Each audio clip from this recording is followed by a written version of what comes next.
Hello everyone, divine 777 में आप सभी का स्वागत करती हूँ। मैं हूँ निधि। कैसे हैं आप? और आज इस रीडिंग में होगा बड़ा खास, क्योंकि आज है थोड़ी सी डिबेट वाली, हो सकता है रीडिंग थोड़ी सी अलग, थोड़ा सा अलग टॉपिक और एकदम नया फ्रेश एकदम से, क्योंकि ये टॉपिक एकदम से यूनिक है। बहुत बहस होती है, बहुत बहस होती है। पत्नी प्रेमिका और प्रेमिका या पत्नी, किसके बारे में ज़्यादा सोचते हैं आपके पर्सन? ऐसा देखिए, हो सकता है ये वाइस वर्सा, हस्बैंड और प्रेमी, लाइक इस तरह की सिचुएशन, एक्स और नेक्स्ट, समथिंग लाइक दैट। तो कौन बाजी मार गया, किसकी बाजी किसके हाथ आई, ये देखने की बात है ना। विषय ये हो सकता है। तो इस विषय में यहाँ पर चीज़ें क्लियर होगी। मे भी आपकी इंटरेस्ट की रीडिंग है तो ज़रूर देखिए और लाइक ज़रूर कर लीजिएगा। सो अगर नहीं है तो फिर आप दूसरी रीडिंग देख सकते हैं। बहुत सारी रीडिंग हर टॉपिक पर आपको मेरे चैनल पर मिल जाएगी। तो यहाँ पर है किंग ऑफ सॉर्ड्स का कार्ड सबसे पहला। इसके बाद में यहाँ पर आ गया है 10 ऑफ पेंटिकल्स का कार्ड।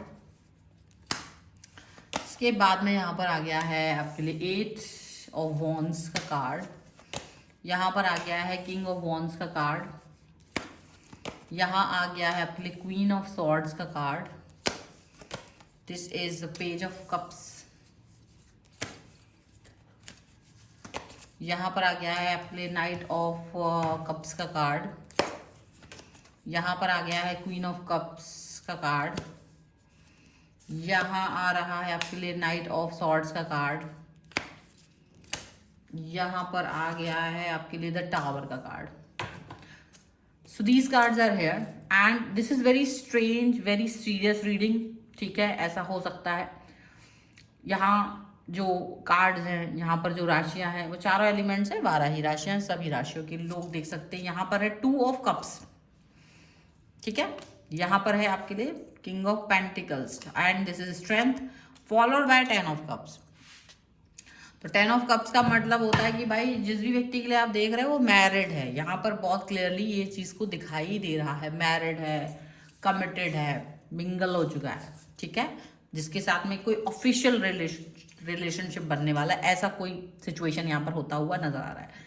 लेकिन बहस यहाँ इस चीज़ की है कि अगर ये व्यक्ति अब किसी एक व्यक्ति का हो चुका है, कोई भी हो सकता है person, male female, no nothing that, उसने क्या किया है, उसने जा करके अपने ट्रेडिशनल वेज में शादी तय हो गई है। ठीक है, लव मैरिज तो नहीं हुई है, ट्रेडिशनल वे में ये शादी तय हो गई है। और ये चीज़ दिख रही है कि क्या ये पर्सन अब अपने इस रिलेशन में जहाँ भी वो है, अब क्या अब वो उस रिश्ते में खुश है? क्या वो व्यक्ति जीत गया है या आप जीते हो? ठीक है, मे बी मैं मान के चल रही हूँ कि आप वो व्यक्ति हैं, आप जो पर्सन है। ठीक है, कोई भी, कौन जीता है, आप या पर्सन? इनका एक्स जीता है, या एक्स ने ज़्यादा इनके साथ रिलेशन अच्छा बनाया था, इनका पास्ट जो था वो ज़्यादा अच्छा था, या आपके साथ रिलेशनशिप अच्छा है? मैं मान के ये चल रही हूँ। मे बी आप एक्स हो सकते हो, मे बी आप उनके पास्ट हो सकते हो। तो जैसा भी हो आप उसके हिसाब से देख लीजिएगा, अपने आप को उस स्थान पर देख के रख के देख लीजिएगा। देखिए, मुझे ऐसा दिखता है कि आपका ये जो पर्सन है, यदि एक नॉर्मल चीज से देखा जाए तो देखो, अधूरापन तो इसने दोनों को ही दिया है। इसने ना ही अपने प्रेम को पूर्णता दी है, ना ही आपको पूर्णता दे पाएंगे। क्योंकि अगर एक लाइन में यहां पर कहें कि किसी को सिंदूर मिला है, इसके नाम का सिंदूर मिला है, तो किसी को इसने सबसे पहला गुलाब दिया था। ठीक है, तो अगर आपको सिंदूर नहीं मिला तो गुलाब मिला होगा, या आपको सिंदूर मिल गया है तो गुलाब नहीं मिला होगा। तो कोई एक चीज तो अधूरापन रहा है। मतलब पहला गुलाब और सिंदूर दोनों एक ही चीज, एक ही व्यक्ति को मिले, बड़े कम लकी लोग होंगे ऐसे। तो यहाँ पर ये चीज है, तो अधूरापन दोनों को ही इसने दिया है, अधूरापन दोनों के साथ ही इन्होंने कनेक्ट किया है। हालांकि जब ये किसी व्यक्ति के साथ थे, उस व्यक्ति के साथ में ये रॉ थे। अच्छा, यहाँ मुझे ऐसा दिखता है कि ये पर्सन जो है ना, अब बहुत स्टेबल हो गए हैं अपना टेक्निकली, अपना मतलब पैसे से, एक जिम्मेदारी का एहसास इनको है अब। लेकिन ये जिम्मेदारी का एहसास इनको जो आज है, ये जो आज का व्यक्ति महसूस कर रहा है, जो भी व्यक्ति उनके साथ है अभी, वो जिम्मेदारी का एहसास इन्होंने पहले व्यक्ति को नहीं दिया। पहले व्यक्ति के साथ में इनका काफ़ी सारी चीज़ें एकदम नेचुरल थी, और कई सारी चीज़ें इन्होंने बदली नहीं थी। तो उस व्यक्ति ने इनके अंदर काफी सारे बदलाव किए थे। वो व्यक्ति इनके काफी सारे सच को जानता है जो आप नहीं जानते होंगे। अगर आप प्रेजेंट में उनके स्पाउस हैं तो आप अपने पर्सन के बहुत सारे राजों को नहीं जानते हैं, जो एज ए प्रेमी प्रेमिका या एज ए आपका पास्ट उनका जो था, वो व्यक्ति उनके उन चीजों को जानते थे, क्योंकि उन्होंने उन चीजों को बदला। जो चीजें आज आपको इसमें दिख रही होंगी ना कि ये बहुत अच्छे से बिहेव कर रहे हैं आपसे, इनको पता है कि आपके साथ अच्छे से बात करनी चाहिए, हाथ नहीं उठाना चाहिए, आपके साथ में डिसरिस्पेक्ट नहीं करना चाहिए, और जिसको लेकर के हो सकता है आपको अच्छा फील होता हो, प्राउड फील होता हो, जहां आपको ये मन में आता हो कितना अच्छा व्यक्ति है, आपका दिल जीत लिया इस व्यक्ति ने, तो कहीं ना कहीं ये गुण, ये क्वालिटी कहीं ना कहीं इस व्यक्ति के पास्ट ने इसके अंदर भरी थी, कि वो उसको बता रहे थे कि देखो भाई, मतलब पार्टनर को क्या चीज पसंद नहीं आता है, या पार्टनर को क्या चीज अच्छी लगती है, कौन सी चीजों से वो प्रभावित हो सकते हैं, कौन सी चीजों से वो प्रभावित नहीं हो सकते हैं। तो कई सारी चीजें जो है ना इनको वहां से प्राप्त हुई हैं, और वो एक कच्चा मटेरियल था, उसको पका करके मतलब उन्होंने वो क्वालिटी आपके सामने लाई है। तो आज आप बहुत जो खुश हो रहे हो, कहीं ना कहीं इनके पास्ट का वहां पर योगदान रहा है, पास्ट का योगदान रहा है। अब आप कहोगे तो पास्ट ने इनको छोड़ा क्यों? अगर पास्ट इतना प्रिय था, पास्ट ने इनको इतना बदल दिया, पास्ट ने ये सब कुछ कर दिया, तो क्यों नहीं वो पास्ट के साथ जुड़ पाए?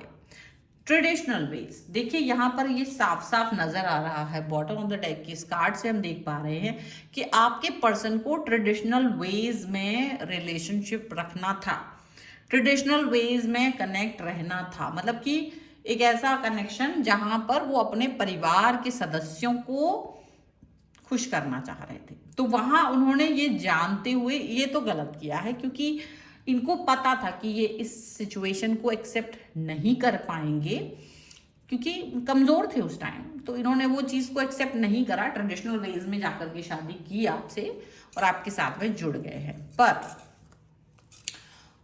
इनको सुधारने का, इनके अंदर कई सारे अच्छे गुण भरने के लिए आपको धन्यवाद यूनिवर्स दो। हमको क्या है ना, हमको वो छोटी छोटी चीजें धन्यवाद करनी है। अब लेकिन आप वो चीजें नहीं जान पाओगे कि इनका पहले तो एक्स कोई था या नहीं, दूसरा जरूरी नहीं हो, ठीक है, क्योंकि जरूरी नहीं आप रीडिंग देख रहे हो तो ऐसा कुछ जरूरी है, पर या लड़ने लग जाओ जाके उससे।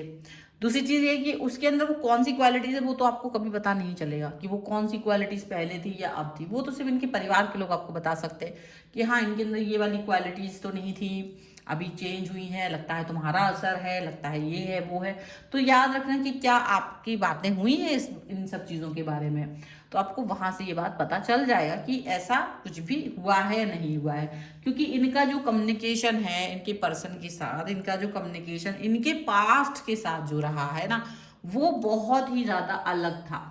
अलग लेवल पर इनको सेट किया गया है, अलग लेवल पर इनको एक मतलब प्यार दिखाना, इनके अंदर अंडरस्टैंडिंग डेवलप करना, वो सारी चीज़ें जो है ना इन्होंने वहां से सीखी, इन्होंने वहां से वो सभी चीज़ें सीखी हैं।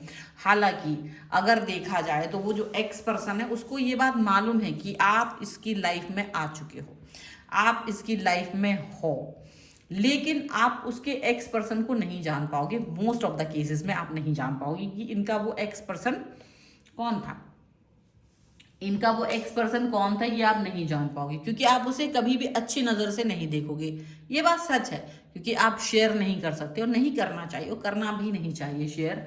तो कहीं ना कहीं वो जो शेयरिंग की भावना नहीं है अब, तो इसकी वजह से आप उस व्यक्ति को कभी जान नहीं पाओगे, लेकिन वो आपको जानते हैं बहुत अच्छे से, ठीक है। आपका नाम, आप क्या हो सकता है आपकी फोटो वगैरह भी देखी हो, लेकिन आपको ये सौभाग्य प्राप्त नहीं होगा। मे भी हो जाए, मे भी नहीं भी हो, दोनों चीजें हो सकती हैं। लेकिन यहाँ पर आपको जब भी अगर कभी पता चलता है कि आपके पर्सन का कोई पास्ट था, क्योंकि मोस्ट ऑफ द केसेस में ये बड़ा दिल सिर्फ लड़कियों का होता है कि वो अपने पतियों का पास्ट जानने के बाद चुप रहती हैं। मोस्ट ऑफ द केसेस में लड़कों का दिल इतना बड़ा नहीं होता है कि वो अपनी पत्नियों का पास्ट जाने। अगर वो जानेंगे तो उनको तकलीफ होगी, वो नहीं जानना चाहेंगे, और जान बूझ करके भी नहीं बताना चाहिए, बताना ही नहीं चाहिए, लड़कियों को तो नहीं बताना चाहिए। मैं इसलिए बोल रही हूँ क्योंकि इतना बड़ा दिल होता नहीं है, क्योंकि तुम्हें वो सब ताने वाने सुनाएंगे बिना वजह। तो आपको ये बात को कहीं ना कहीं छोड़ देना है। लेकिन जो अगर आपके पर्सन का पास्ट कहीं ना कहीं है तो वो कहीं ना कहीं आपको उसका मन में धन्यवाद देना चाहिए, ग्रेटिट्यूड शो करना चाहिए कि तुम्हारी वजह से इसके अंदर कुछ अच्छी क्वालिटीज हैं, और इसलिए भी ग्रेटिट्यूड शो करना चाहिए ताकि उसको ये कहो कि भाई तुम अपनी लाइफ में जहां हो खुश रहो, ताकि कभी वापस मेरी लाइफ में ना आ पाओ। जहां हो, क्योंकि अब किसी का पास्ट था, मजबूरी थी, क्या था, क्यों रिलेशन टूटा, आपका उस पर कोई बस नहीं है। अब तो आप इसकी लाइफ में हो ना, तो अब आप उस चीज से कुछ कर नहीं सकते, चिढ़ना विढ़ना कुछ नहीं है। अब आपको सिर्फ और सिर्फ ये जानना है कि जो पास्ट था वो कैसा रिलेशन था और उसमें क्या कर सकते थे। तो कहीं ना कहीं आपको ये बात जानने की ज़रूरत है कि आप धन्यवाद कहें और ये कहें कि तुम जहाँ हो वहाँ अच्छे से रहो, खुश रहो, आबाद रहो, ताकि तुम्हें कभी इस चीज़ की याद ना आए। और मैं तुम्हें ब्लेसिंग देती हूँ, मैं तुम्हें ब्लेसिंग देता हूँ कि तुम जहाँ भी रहो अपनी लाइफ में सक्सेस, खुशी, हैप्पीनेस पाओ, ताकि तुम्हें कभी मेरे पर्सन की याद नहीं आए। क्योंकि ये मैनिफेस्टेशन बहुत ज़रूरी है, क्योंकि ये भी एक व्यक्ति नहीं है, ये एक देवता की तरह मैं समझती हूँ। एक ऐसा देवता है जो तुम्हारे पर्सन की लाइफ को तहस नहस, तुम्हारी खुशियों को तहस नहस करने का क्षमता रखता है।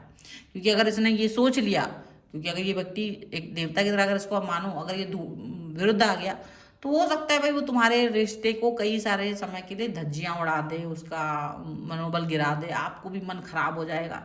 तो इसीलिए अब जब तक ये दूर है तो अच्छी बात है, ठीक, पास्ट था बड़ा अच्छा है, चलो ठीक है भाई, आपका पर्सन इस लायक था, खुश होइए, इस लायक था कि उसको लोग पसंद करते थे। तो ये सोच करके उसको खुशी खुशी जाने दीजिए, और हमेशा ये बात सोचिए, ब्लेसिंग दीजिए, खुश रहे भाई, अपनी लाइफ में खूब आगे बढ़े, तरक्की कर, पैसा, धन दौलत, ऐश्वर्य तुम्हारी लाइफ में आए, पॉजिटिव रहो। मतलब ऐसी बातें उनको बोलो ताकि आप अपनी लाइफ में खुश रह सको, पॉजिटिव रह सको, और वो आगे बढ़े, उसको बहुत अच्छे लोग मिले, उसको और भी बेहतर लोग मिले, इससे भी बेहतर लोग मिले, ऐसे ही आपको कहना है।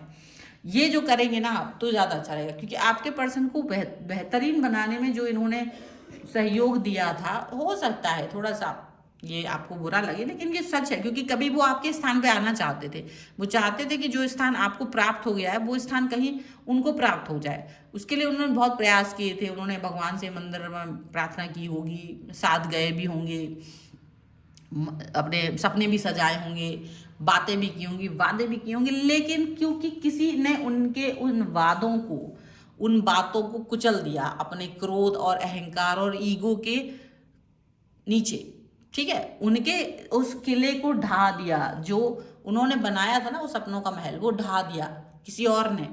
तो वो दुख है, वो तकलीफ है। तो कभी उस दुख और तकलीफ को लेकर के प्रसन्न होने की जरूरत नहीं है। कभी भी उस दुख, किसी का भी दुख हो, वो हमें कभी उसके दुख को लेकर प्रसन्न नहीं होना चाहिए, क्योंकि वो आपको हार नहीं पहुंचा रहे थे, क्योंकि आप जानते ही नहीं थे उनको तब तक। तो उनकी आपस में शादी होती ना होती आपको क्या ही फर्क पड़ता है। तो इसलिए उस चीज़ को नहीं सोचना है कि चलो अच्छा हुआ तुम छूट गए तो मुझे मिल गया, ऐसा नहीं सोचिए। आप बस यही सोचिए, हाथ जोड़ के प्रार्थना कीजिए कि भाई ठीक है, बहुत बहुत धन्यवाद, और जो होना था सो हो गया। आपका उनका साथ इतना ही था तो उतना मिल गया, आपको उतना साथ मिल गया, पहला गुलाब आपको मिल गया, तो ठीक है, अपने गुलाब के साथ रहिए। वो गुलाब मुझे नहीं प्राप्त हो सकता, वो सुख तुम्हें मिला है, वो सुख मुझे नहीं मिला, तो कभी ना कभी थोड़ा सा उसको कॉम्प्रोमाइज वाली सिचुएशन में सोच करके छोड़ दीजिए, पॉजिटिव रहिए और ग्रैटिट्यूड शो करिए। वो देवता है, उसको ग्रैटिट्यूड शो करिए, पॉजिटिव रहिए और जाने दीजिए। And this is the reading. अगर आप इसको लगता है कि ये रीडिंग बहुत ही कमाल थी और रीडिंग में आपको मज़ा आया, तो रीडिंग को लाइक करना है, चैनल सब्सक्राइब करना है, एंड कमाल 1111 ज़रूर लिखिएगा। क्योंकि अगर आप नहीं लिखेंगे, ग्रैटिट्यूड शो नहीं करेंगे, आपको लगेगा कि ये रीडिंग बड़ी बकवास थी, कुछ भी, तो फिर आपके साथ उल्टा पुल्टा हो सकता है। इसलिए प्रियता दिखाइए, लाइक करिए, सब्सक्राइब कीजिए, चैनल को ज़रूर सब्सक्राइब कीजिए। देखो पसंद नहीं आया तो डिसलाइक कर सकते हो, नो प्रॉब्लम, ठीक है, नो प्रॉब्लम। आप लेकिन कोई ना कोई एक्शन प्रतिक्रिया जरूर दीजिए। पर्सनल रीडिंग के लिए आप आ सकते हैं, व्हाट्सएप नंबर आपकी स्क्रीन पर है। रीडिंग स्टार्ट होगी only 199 rupees onwards. Mini reading से लेके डिटेल रीडिंग तक करवा सकते हैं। कोई वीडियो कैसा लगा मुझे कमेंट बॉक्स में जरूर बताएगा। मिलते हैं एक नई रीडिंग के साथ जल्दी, तब तक देखते रहिए divine tower 777। Thank you for watching, bye.